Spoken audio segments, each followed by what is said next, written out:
জওহরলাল নেহেরুকে নিয়ে বিতর্কিত মন্তব্যের প্রতিবাদে মোদির ইতিহাস জ্ঞান নিয়ে প্রশ্ন তুলেছে কংগ্রেস। প্রিয়াঙ্কা গান্ধীর দাবি, সংকট থেকে দেশের মানুষের নজর সরাতে স্বাধীনতা সংগ্রামের নায়কদের অবদানকে প্রশ্নবিদ্ধ করার চেষ্টা চালাচ্ছেন প্রধানমন্ত্রী।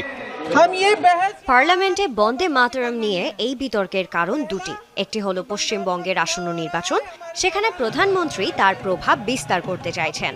আর দ্বিতীয়টি হলো যারা দেশের স্বাধীনতা সংগ্রামে লড়াই করেছেন, আত্মত্যাগ করেছেন, তার উপর নতুন অভিযোগ চাপিয়ে দেয়া। অন্যান্য জনগুরুত্বপূর্ণ বিষয় থেকে জনগণের নজর ঠেকাতেই প্রধানমন্ত্রী এটি করেছেন।